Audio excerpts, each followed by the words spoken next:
Hey, what's going on, everybody? Brent Hayden here, coming at you on this Tuesday morning with a abnormally large NBA DFS slate. We have 8 games on tap tonight, so gonna be lots to talk about. Of course, before we get started, your daily reminder: make sure you hit that subscribe button down below, and if you like the content that I am putting out, please feel free to hit that thumbs up. That helps my videos appear in searches, and that is a huge thing for me.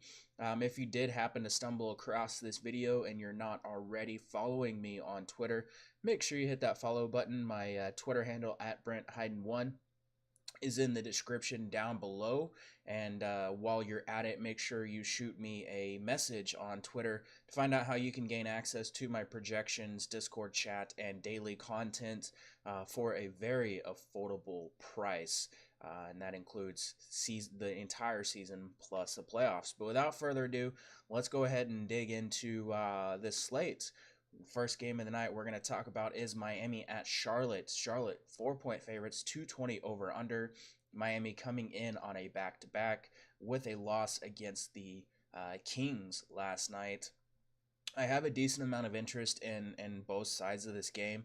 Starting with Miami here, the Hornets have been better on the glass since the start of the season, but they're still giving up almost 50 points per game in the paint. Hassan Whiteside, coming off a monster game last night against the Kings, had 16 points, 24 rebounds. Against the Charlotte team earlier this season, 11 points, 15 rebounds, got in foul trouble early on, had like 3 fouls in the first half, only played like 7 minutes. And as you can see, he got 25 minutes overall. So that means he played 18 minutes in the second half. I currently have him projected right around 30 minutes. 30 minutes of Hassan Whiteside at 7,400 in a very good matchup on DraftKings. Very, very, very appealing. He was really low owned yesterday. I like him a lot again tonight. 8,200 on FanDuel. Everybody on FanDuel just seems like a touch overpriced tonight. So he's still someone that I have a decent amount of interest in here. But I think there might be a couple of other options over on FanDuel that I like a little bit more. The rest of this Miami team, very, very tough to like a whole lot here. Magruder and Richardson are fine in cash. Like, I'm not terribly high on either of these guys at their prices. I mean, we're still going to get the minutes for Magruder. And Richardson's still going to get a lot of minutes and a lot of field goal attempts, but at those prices, like, there's just so many better ways to go tonight. So not two guys that I'm highly intrigued by, but you can make a case for him. I really like Goran Dragic here at 6,500. Over on FanDuel, he's 6,600. A very good cash game option. Not someone with a lot of tournament upside, but this is a spot where Charlotte does struggle a little bit. Opponents are shooting about 60% at the rim against them. I could see Dragic having a little bit of success, so I'm okay with Dragic in cash games, but I think there might be a couple of better places to look. On the flip side of things, Kemba Walker, 8,300. I don't know how he's not going to be like one of the highest owned point guards on the slate.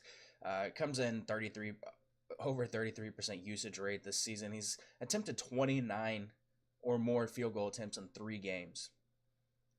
29 or more field goal attempts in 3 games already this season. They have only played 7 games. Yeah, that's insane. Yeah, he torched his team last time out.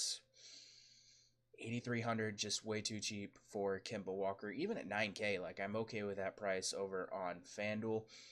The rest of this team, I do like Marvin Williams a decent amount. They've been playing a lot of lineups with like Marvin Williams and MKG at the 5.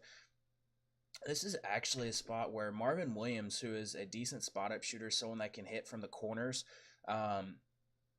in a matchup against a Miami team, opponents are shooting 45% from corner threes against them. 16% of Marvin Williams' attempts are corner threes, so I could get behind him there.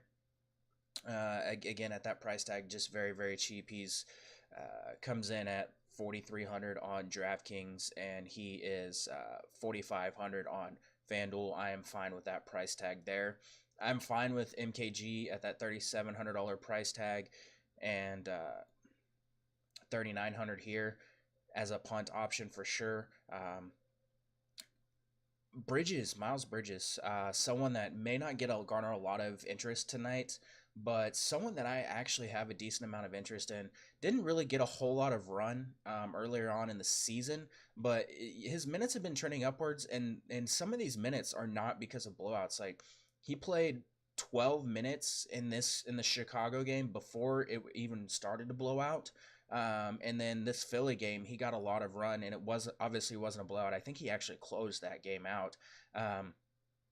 3,400, if he's going to start to play upwards of 25, 26 minutes and, has the ability to get some rebounds, and he's going to shoot a decent amount, I have a lot of interest in Miles Bridges in this spot. So, again, someone against a Miami team struggles against corner threes. 18% of Bridges' attempts, field goal attempts this season are corner threes. I have a decent amount of Miles Bridges interest tonight. 3,400 on DraftKings, 4K on FanDuel. I like him a little bit more on DraftKings, but at that 4K price on FanDuel, he fits the criteria for a drop your salary or drop your zero or lowest score punt. Batum on DraftKings, still too cheap, has 10 upside at like 5,200. I'm okay with rolling him out here in all formats. Moving on, Atlanta, Cleveland. Yay. Cleveland, 3-point favorites in this one, 226 over under. Ty Lue, obviously, out the door. We're going to get Larry Drew taking over the team. And something to note with Larry Drew, in the past, whenever he has taken teams over, he has focused a lot on transition offense, getting out and pushing pace, and trying to run and getting baskets and transition. That's going to bode well for a few of these guys. Larry Nance and Cedi Osman, two guys excellent in transition so far this season for the Cavaliers. Cedi Osman has been terrible recently, but like usage is going to be there for him. I have absolutely no issue 5,500 with Cedi Osman in the spot. Like we know he has upside. The field goal attempts are going to be there for him. The minutes should be there for him. So I have no issues with Cedi Osman here in this spot. 6,700, a little tough to stomach. I don't know that I'd want to pay that price on FanDuel, but at 55 on DraftKings, perfectly fine rolling him out in all formats. I like Larry Nance a decent amount. The problem is price up over 6K, 6,200 and 6,600. If he starts, I would have a decent amount of interest in him, strictly just because, he can put up monster numbers in limited minutes. I'd like to see his minutes come up. I want to see a starting lineup from Larry Drew before I definitively start to put a bunch of these guys in my lineups. But like if Larry Nance starts, I would have a decent amount of interest in him. Cedi Osman's going to start. Like we already know that. I still have a decent amount of interest in him. I have a lot of interest in Jordan Clarkson coming off the bench, averaging 16 points in 22 minutes off the bench. He's a guy can attack in the pick and roll, can get out in transition and run. I do have a decent amount of interest in him at his current price tag. He's just a little bit too cheap at 4,600 over on DraftKings, 4,400 over on FanDuel. I like him in all formats. I wouldn't be shocked to see him get some more minutes here over maybe someone like George Hill. So Jordan Clarkson, a name to definitely consider and keep an eye on in the spot. I'm not touching Rodney Hood. Not really interested in anyone else from this side of this game. Obviously, we know Kevin Love is out. That's going to lead to some more usage for, Cedi, Nance, Clarkson. Clarkson's usage off the bench, almost 32%. Very high upside option. So if he can just get like 2 or 3 or 4 more minutes, if we can see him get up into the 25, 26 range, there's potential for him to just crush that $4,600 salary. 4,400 again on FanDuel, so I have a decent amount of interest in him. On the flip side of things, Cleveland, this team's going to be really bad when they're not hitting their three-pointers, and they're going to be just ridiculously good when they are hitting their three-pointers. That's kind of problematic whenever you're resting everything on being able to hit three-pointers. The good news is, so far this season, opponents are shooting 42% from beyond the arc against Cleveland. So that bodes really well for Trae Young, who I have a significant amount of interest in tonight. Tournaments mostly just because there's some better floor options for cash games. But 7,200 for Trae Young, very very good price. 7,100 um, on FanDuel. Like we saw in this last Cleveland, the last time these teams faced off, Trae Young went for like 35 points against this Cavaliers team. I could see him, having a monster outing here again. So I do like him a lot in tournaments. I really like Kent Bazemore. Obviously, Bazemore very very tough to trust. Coming off a really solid game against the Sixers. One of the reasons I like him a lot. 44% of Bazemore's attempts are at the rim. Cleveland is allowing opponents to shoot 70% at the rim this season. The rest of his attempts are basically three-pointers. So 44% of his shots at the rim, 44% of his shots from three. Yeah, this lines up to be a very, very, very good spot for Kent Bazemore tonight. Again, someone that can get out in transition.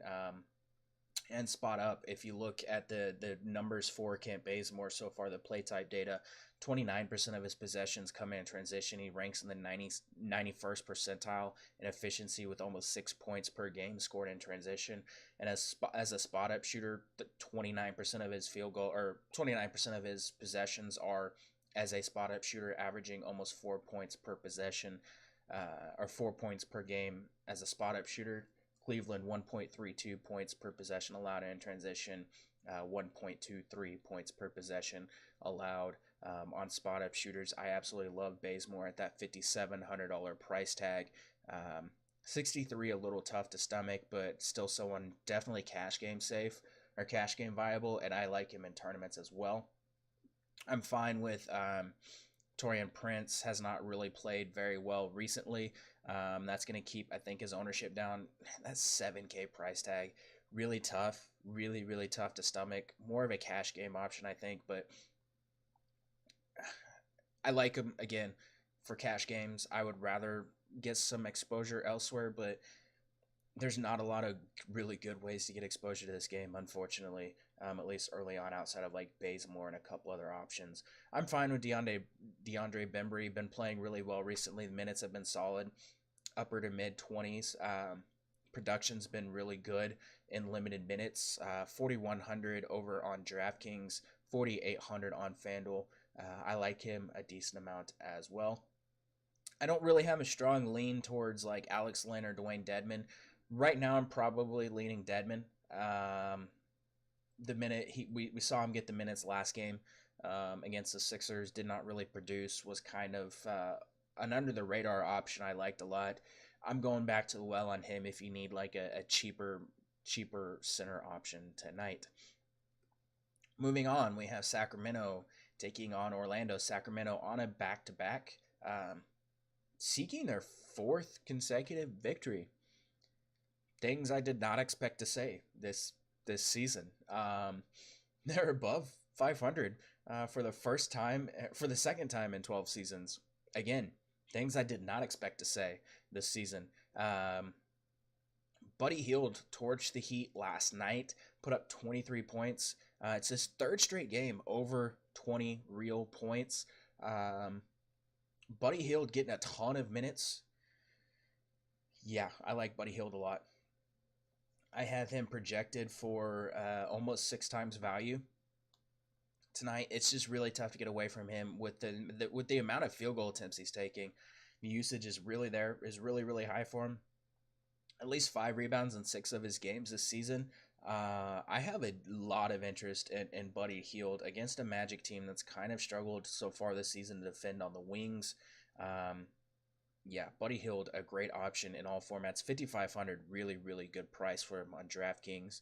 6,600, I could understand fading him at that price just because you're going to get like McCollum and Eric Gordon, Bazemore and Fournier that I think are probably better options, but at 5,500 on DraftKings, way underpriced here. Willie Cauley-Stein, I have a lot of interest in Willie Cauley-Stein coming off a very, very solid outing. He's been really good this season. I don't think he's getting credit for as good as he's been.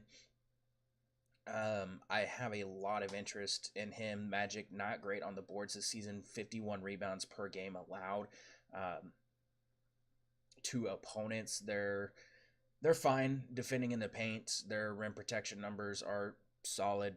Their mid range numbers are terrible. 47% field goal percentage allowed in the mid range. And if you look, Cauley Stein, 25% of his field goal attempts come in the mid range. I like him, especially on DraftKings at that 6,300 price tag. I'll probably have a decent amount of interest in him, even at that $7,100 price tag over on FanDuel. I like Nemanja Bjelica a significant amount. It's starting to stabilize with his minutes. Basically, if the game is close, Bjelica gets the run. If the game is not close, you're going to see Bagley. Bjelica has been outstanding, still at that $5,700 price tag. 65 over on FanDuel, too cheap still for a guy that has 50 plus fantasy point upside. So I like Bjelica a decent amount. I would maybe get some Marvin Bagley in tournaments. If you're building, 25, 50, 150 lineups, maybe a couple of Marvin Bagley lineups just as a tournament pivot, just in case. I mean, this is we saw one of the last times these Sacramento played it back-to-back. Bjelica went bonkers in the first game. Everyone hopped onto that train, and he stunk it up the next game. That was a little bit of a blowout. They lost by 20 to the Pelicans. He only played 11 minutes, but I still feel pretty comfortable in his minutes here. I like Fox a significant amount as well. The problem is where he comes in at that $6,900 price tag on DraftKings. I like, Lowry. I like Kemba. I like Conley. I like Trae Young. I like some of the other guys a little bit more expensive than him, so I'll probably lean there. Over on FanDuel at 7,800. Perfectly fine going there, but I still think I like Conley, Trae Young, maybe even a Goran Dragic a little bit more. Flipping over to the Orlando side of things, Aaron Gordon, DraftKings, yeah, way too cheap, 6,800. If he's below 7K, he's almost going to be a lock for my lineups most nights. Yeah, he's going to be popular, I guarantee it. Even at 7,700, I have a lot of interest in Aaron Gordon here. Can stretch the floors, hit some three-pointers, has not shot very well from three, but a guy that we know can do that, can rack up some rebounds. Aaron Gordon, just a phenomenal play tonight. Sacramento's getting killed in the paint and with second chance points. That's going to make Vucevic someone that can absolutely feast in this spot. I don't know that I would have Gordon and Vucevic together. I would probably go Gordon over Vuce in a lot in cash games and use Vuce in tournaments. That price tag, 8,600, really high, but we know he can pay that off. I absolutely love him. But again, I think I'm leaning, especially on DraftKings, with Aaron Gordon over Vucevic for cash games, leaving Vuce for tournaments mostly. Fournier still leads the team in usage, 24.1%. Absolutely no issues going with Evan Fournier at that $5,600 price tag. Really like him a lot there. 6K, I like him at that price tag too. We know he has upside even at that price. 30% of his shots are at the rim this season. 28% are in the mid range. And if you look at Sacramento's numbers, 66% field goal percentage allowed at the rim, 48.8 in the mid range. So Fournier, a guy that should be able to get on top of that salary for sure. The rest of the guys, I like Terrence Ross coming off the bench, minutes kind of up and down. If you follow the trend, it looks like tonight would be a good minutes game for him. It's been kind of crazy. He's alternated, like 26, 29 every other game. I don't think that's an actual real trend, but it is something funny to see. So I'm fine with using him in all formats as a value option. Moving on, Detroit at Boston. Not really intrigued by this game too much. I'll say Gordon Hayward on DraftKings, a little too cheap at that $5,300 price tag. I'm always fine using Jason Tatum. This game was not very appealing last time out, but Jason Tatum, a guy I'm always okay with in all formats. Kyrie Irving, again, it comes down to he's still really, really cheap, 7K. Has not been great this season. Looked solid in this game. I mean, 22 fantasy points in 23 minutes, so like a fantasy point per minute. I like him at that 7K price tag. More of a cash game play. I think he should have a pretty solid floor as long as this game stays close. Um, that's pretty much all I'm looking at here. Marcus Morris coming off the bench, still really cheap at 5K. Still someone I have a significant amount of interest in cash games. He's even cheap over on FanDuel still at 4,700. I like him more at 4,700 on FanDuel. So someone that I have a decent amount of interest in cash. On the Detroit side of things, I don't really want to pick on this Boston team too much. Andre Drummond in tournaments is fine. He's had some monster games against Boston historically. Last time out, that wasn't the case. Um, Last time these teams faced off, like one of the last times these teams faced off in November of last year, Drummond had 26 points, 22 rebounds. It's a pretty monster game. In tournaments, I love Drummond. The problem is with Aaron Baines being probable, they can throw him out there and he causes issues for Andre Drummond. So that does concern me a little bit. Griffin, again, someone that you can roll out if you want to in tournaments. But I don't really have a lot of interest in this game. I think there's just better places to go.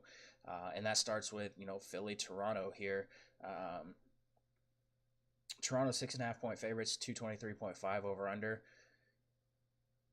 Kawhi is supposed to be back. Wilson Chandler, Jared Bayless both out. Fred VanVleet questionable. DeLon Wright probable. OG Anunoby is questionable.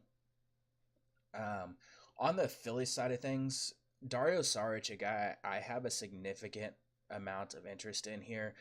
It just comes down to, and this is something that we talked about with Klay Thompson going into last night's game. I talked about with Klay Thompson going into last night's game.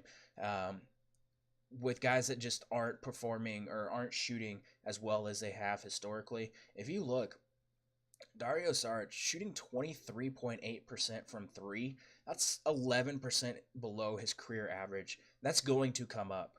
And he's not shying away from the 3-point attempts. Like outside of the Charlotte game, I mean, 5 or more in almost all the games this season. Like he's not shying away. This Toronto team is a team that's struggling against guys shooting from the corners, despite their defensive prowess and length. Opponents are shooting 46% on corner threes against them. 10% of Saric's field goal attempts this season are corner threes. 5,300 for Saric is really, really, really good. Even 5,600, like I have a lot of interest in Saric here. Like I think this is a good bounce back spot for him. So I really like him. Embiid below that 10K price tag on DraftKings at 10.8 on FanDuel. Tournaments for Embiid, for sure. Just it's not a great spot for him, but I mean, I don't know how you can't at least look at a guy that's going to play. Like, I know he only played 30 last night, but a guy that's going to play 36, 37 minutes in a close game with 50-plus fantasy point upside, even in a tough spot. So, Joel Embiid, very, very tough to get away from, especially after he let everyone down last night. Like, that could lead to some lower ownership. So, I like Joel Embiid a significant amount in all formats. That being said, I think I'm still going to lean towards Ben Simmons a little bit over him in cash for sure. Tournaments, probably the same thing. Just 9,100 for a guy with that triple-double upside. It's really tough to get away from him here. I know he's going to draw some Kawhi Leonard defense, and that is a little concerning. But the fact that he only needs to score like 10 real points and he can still fill up, 50 fantasy points without scoring hardly anything else at all. Yeah, it's tough. I mean, the dude, again, I expect him to average a triple-double this season by the end of the year. So Ben Simmons, a guy I love at that $9,100 price tag.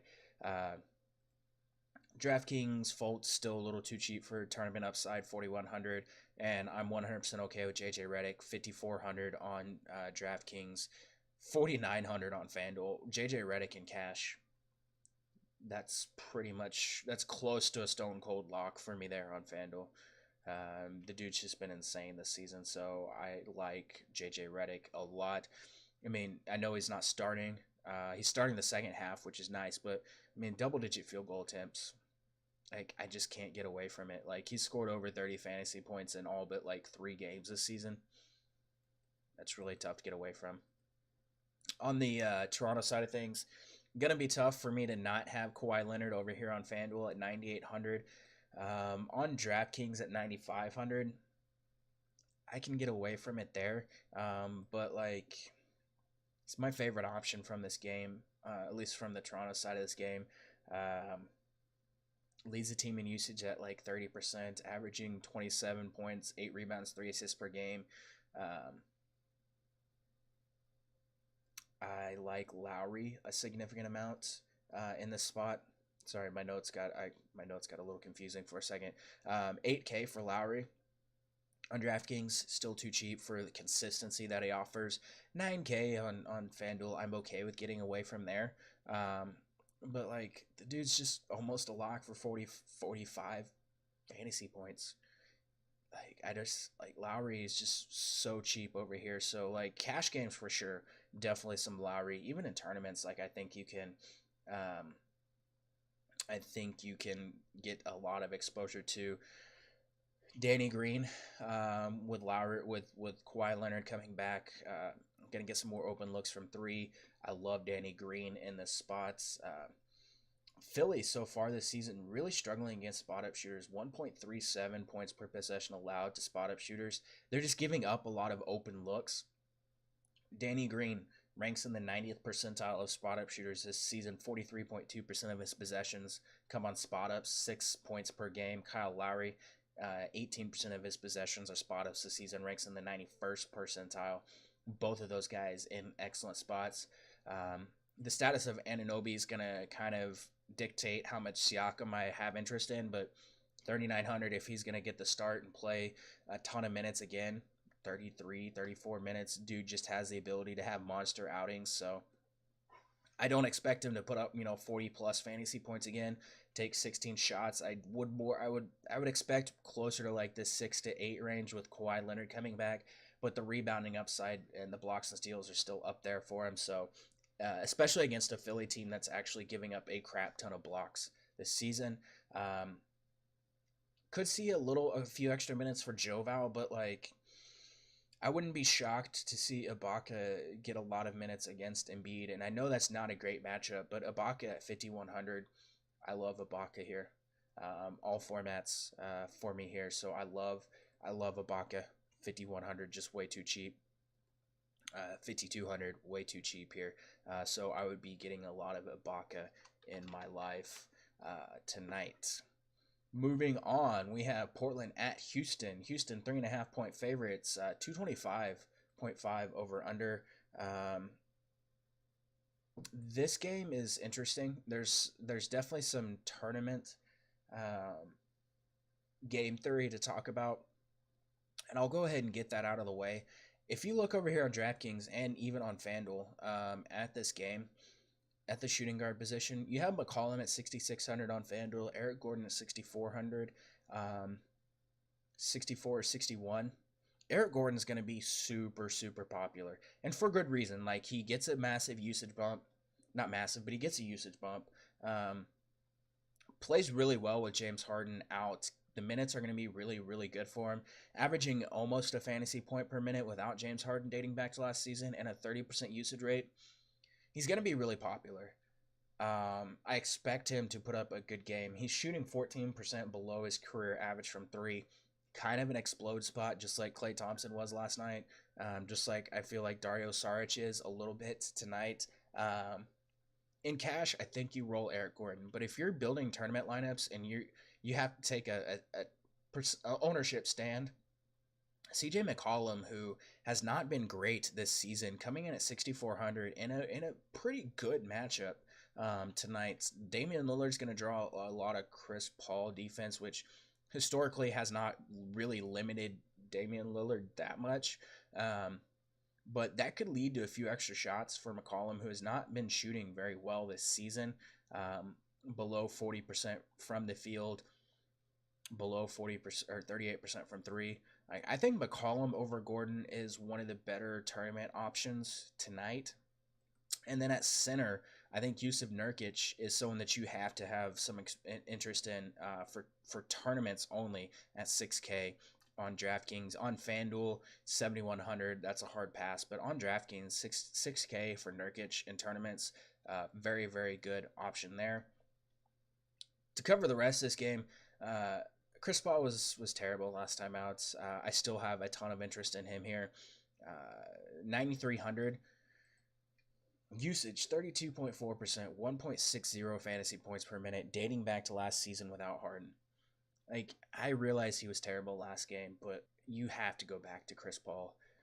You just have to. Like, the usage and the production has historically been there. He's going to have games where he disappoints, but the ownership's going to gravitate there for good reason, especially in cash. So yeah, I think you have to consider building around Chris Paul in cash games.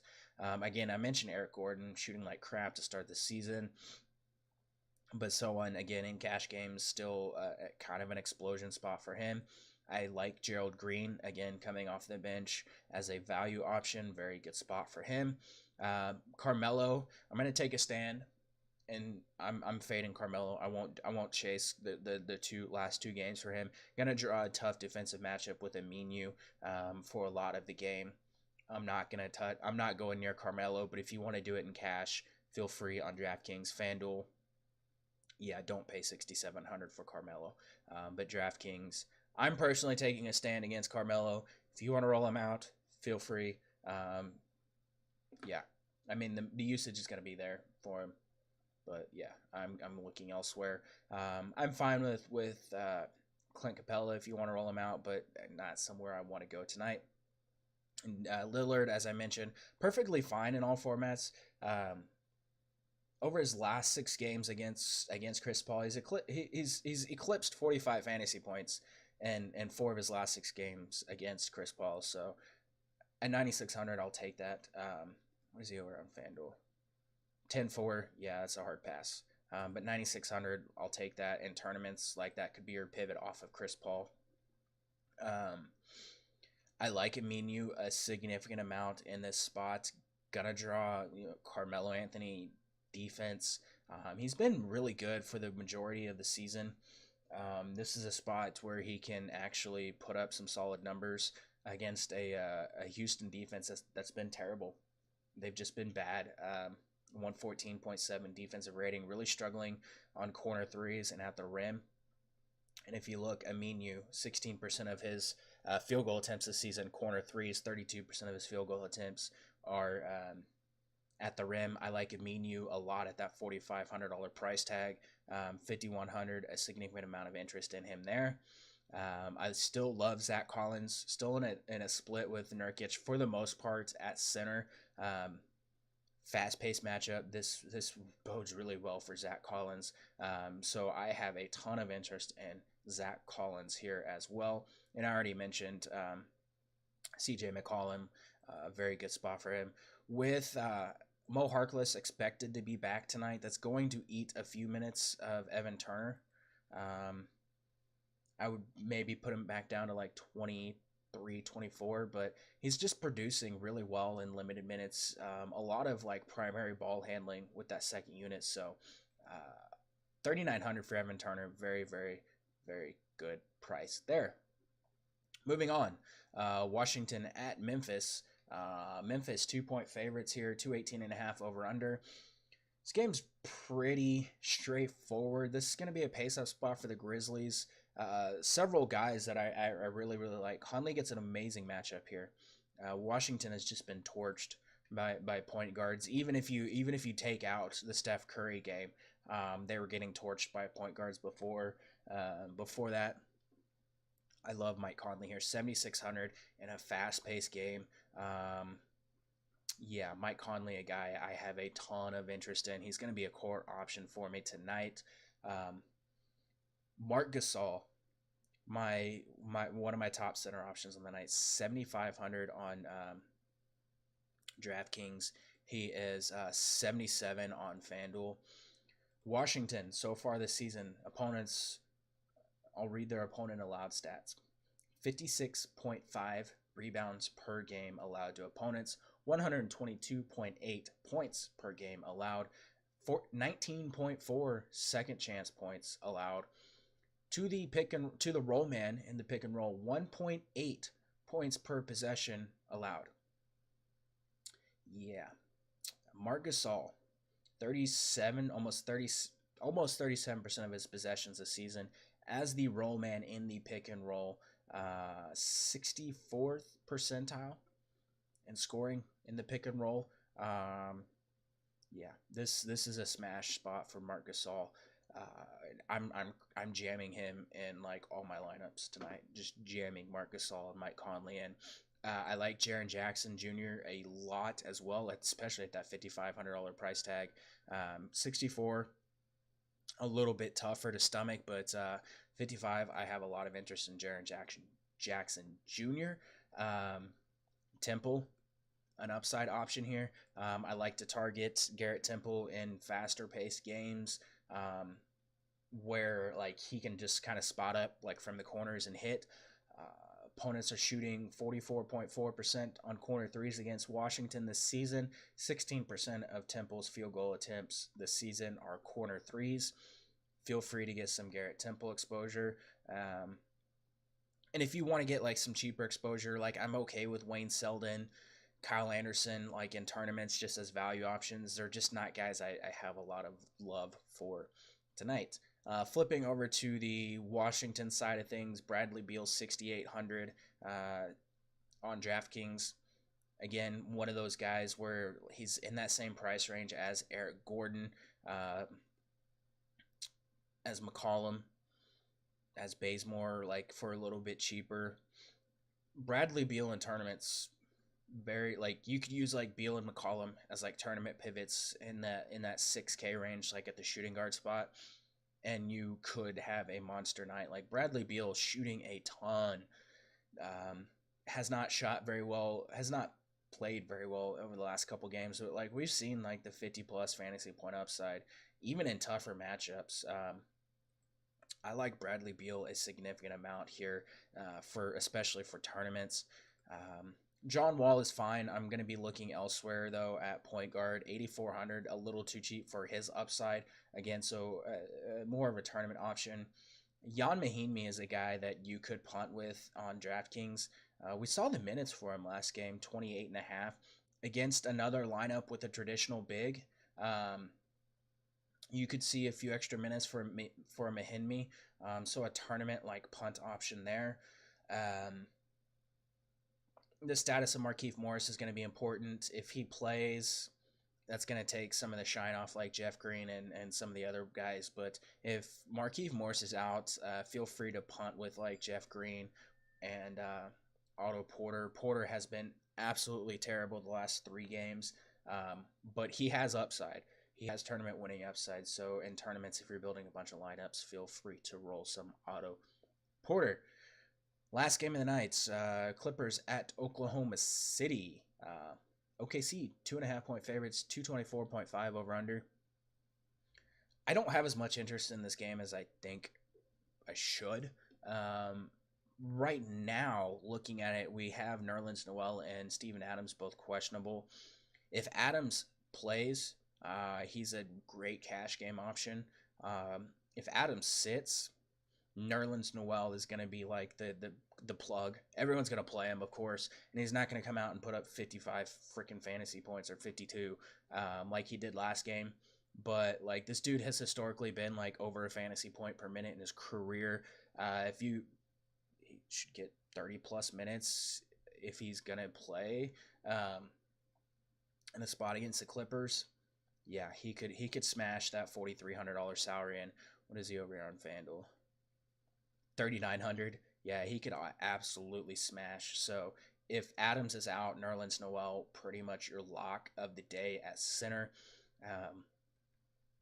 Russell on FanDuel 10.5 or DraftKings 10.5.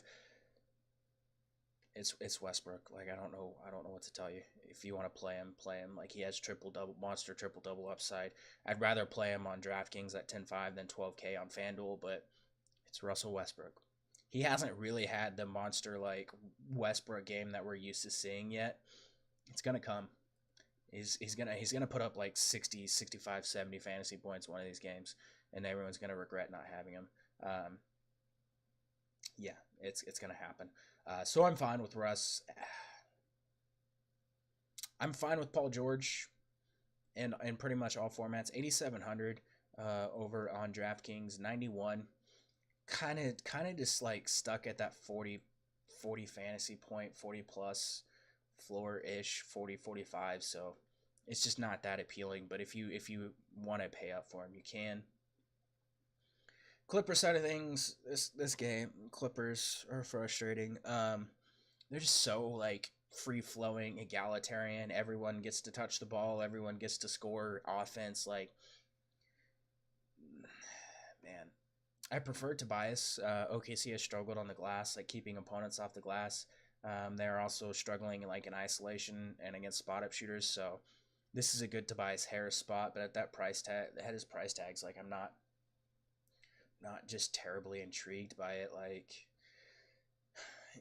a lot of he's gonna be like one of the higher usage guys on this team most nights. So yeah, I just this game just for some reason I'm just not intrigued by it as much as I should be. I skipped over Jeremy Grant and he's in the starting lineup. Just has been crushing the last couple of games. Jeremy Grant, a good value way to get exposure to this game. Yeah, it's basically, and from the Clippers, it's basically Gallinari and Harris. I don't think this is going to be a Montrezl Harrell spot. Um, I don't think this is going to be like a Pat Beverly spot. Lou Williams, I guess, in cash is fine. Going to get you like 24, 25 fantasy points most nights. I guess Shai Gilgeous-Alexander can explode. We saw it last game, maybe a tournament value, but yeah, I'm just not intrigued by this game that much. So yeah, that does it. That's the entire 8-game slate. Some injury news to definitely keep an eye on, especially with OKC, but kind of a straightforward night, I feel like. So should be fun, should be interesting. Not used to 8 games on a Tuesday. It's kind of weird, but definitely interesting games to watch. I'm really excited for that Philly Toronto game to watch it at least. So should be good. Good luck in all your contests tonight, and I will be back tomorrow.